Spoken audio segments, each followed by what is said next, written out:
संदीप जाधव आहे। मी इयत्ता 4थीत शिकते। माझ्या शाळेचे नाव जिल्हा परिषद प्राथमिक शाळा गारेगाव पिंपरी आहे। माझ्या वक्तृत्वाचा विषय आहे स्त्री शिक्षणाचे महत्त्व।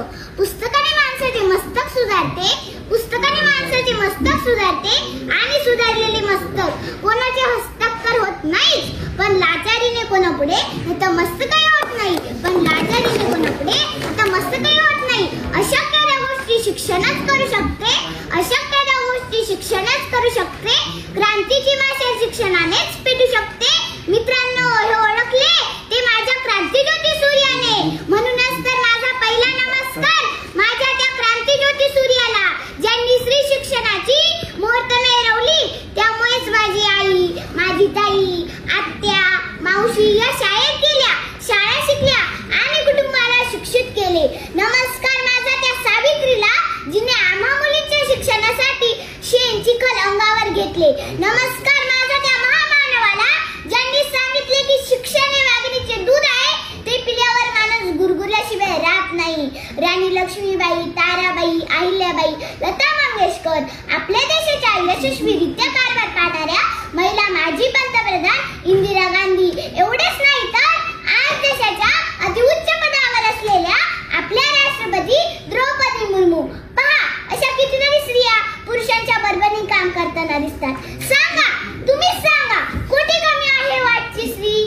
कर्तृत्व सामर्थ्याची ओढून नवी झालर, कर्तृत्व सामर्थ्याची ओढून नवी झालर स्त्री शिक्षणानेच केला आहे जागर, स्त्री शिक्षणानेच केला आहे जागर।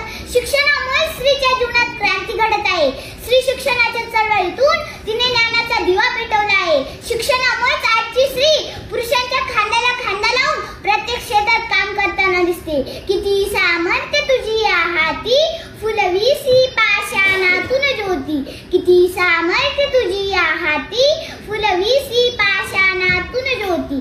गुण सिद्धोनाथ करणाऱ्या IPS किरण बेदी, अवकाशात झेप घेणारी महिला वैमानिक सौदामिनी देशमुख, लेखणीची धार दाखवणाऱ्या अरुंधती रॉय, अवकाशात भरारी घेणारी कल्पना चावला, सुनीता विल्यम, सानिया मिर्झा, सायना नेहवाल असो किंवा अनाथांची माय सिंधुताई सपकाळ असो, कालच्यापेक्षा स्त्री नक्कीच बदललेली आहे आणि ते शक्य झाले केवळ शिक्षणामुळेच। महात्मा फुले म्हणतात ना, विद्येविना मती गेली, मतीविना नीती गेली, नीतीविना गती गेली, गतीविना वित्त गेले, वित्तविना सूत्र कचले, एवढे सगळे अनर्थ एकाच विद्येने केले। म्हणूनच तर मी सर्व समाजाला मनापासून सांगू इच्छिते की स्त्रीला शिकवा। नभंगातील चांदण्यांमधील चमचमणारी तारका होण्यासाठी तिला साथ द्या ती शिक्षणाची, कारण स्त्री जेव्हा होईल शिक्षित तर कुटुंब राहील सुरक्षित। धरू द्या स्त्रीला शिक्षणाची, आहे ती सुजाण नागरिक भविष्याची।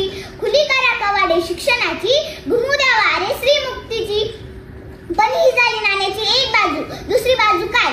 अहो, तुम्ही तिला जन्माला तर घालतात, पण मुलाप्रमाणे समानतेची वागणूक द्यायला मात्र विसरतात। मुलाला तुमच्या पुरणपोळी, तिला मात्र भाकरी शेळी। मुलगा तो वंशाचा दिवा आणि मुलगी ती कार्टीज। तो शिकत नसला तरी त्याच्या शिक्षणासाठी आटापिटा, आणि ती किती हुशार असली तरी शिक्षण थांबून बापाच्या खांद्यावरचे ओझे कमी करण्यासाठी लग्नाचा सपाटा। सांगा, कुठला न्याय आहे हा? असंच तिने अन्याय सहन करत राहायचं आणि एक दिवस हुंड्यासाठी बळी जायचे। अजूनही हे प्रकार कमी झाले नाहीत। जसे कंपनी तिचे प्रॉडक्ट वेगळे करते, तसेच स्त्रियांना त्रास देण्याचे प्रकार वेगळे झाले आहेत। स्त्रियांच्या दुर्बलतेचा फायदा घेणारे विषारी सर्प अजूनही समाजात आहे। थांबवा हा नाश, शपथ आहे तुम्हाला त्या क्रांती सूर्याची, ज्याने प्रथम आपल्या पत्नीला म्हणजे सावित्रीला शिक्षित केले आणि त्यांच्या मदतीने अखंड स्त्री जातीला शिक्षित करण्याचे कार्य सुरू केले। कारण एक स्त्री शिकली तर ती तिचे संपूर्ण कुटुंब शहाणे करते, पण पुरुष मात्र स्वतः पुरताच शिकतो। म्हणूनच तर स्त्री शिकलीच पाहिजे। सर्व स्त्रियांना माझे आव्हान आहे की समाजाच्या अन्य अत्याचाराला बळी पडू नका।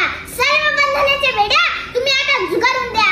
RT 2009 नुसार कलम 21 अंतर्गत शिक्षण हा तुमचा हक्क आहे आणि तो तुम्ही मिळवलाच पाहिजे। ठिपक्या ठिपक्यांनी जोडत जाणाऱ्या रांगोसारखं सावं तुझं अस्तित्व, ठिपक्या ठिपक्यांनी जोडत जाणाऱ्या रांगोसारखं सावं तुझं अस्तित्व, कारण तुलाच तुझं समाजात स्थान निश्चित करायचं आहे, जपत तुझं स्त्रीत्व, कारण तुलाच तुझं समाजात स्थान निश्चित करायचं आहे, जपत तुझं स्त्रीत्व।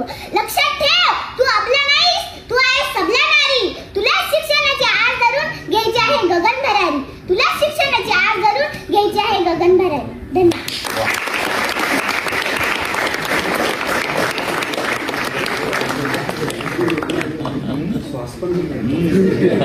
एक्सप्रेशन. अल्पावधीतच लोकप्रिय झालेला भारताचा बुलंद आवाज आपला Bharat channel subscribe, share, like आणि कमेंट्स करायला विसरू नका.